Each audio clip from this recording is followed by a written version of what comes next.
Batafsil ma'lumot beraman sizlarga. Hozirgi kunda bankimiz tomonidan moliyaviy ommabop kreditlari, dilbar ayol krediti, ayollar uchun hamroh ayol kreditlari berib borilmoqda. Mahalla tomonidan esa oilaviy tadbirkorlik dasturi asosida 12,5% kreditlar berilmoqda. Kimda savollar bo'lsa, marhamat berishlaringiz mumkin. Siz qaysi mahallada o'qiysiz? Azam mahallasidan. Yatdan boshqa qanday kredit? Yatdingiz bo'lsa, sizga hamroh ayol nomli kreditni tavsiya qilaman. Foizi 20% asosida 100 million so'mgacha beriladi.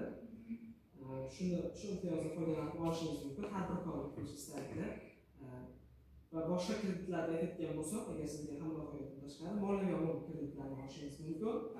Jismoniy va yuridik shaxs bo'lsangiz ham mahalla tomonidan ham oilaviy tadbirkorlik dasturida olishingiz mumkin. 12,5% asosida.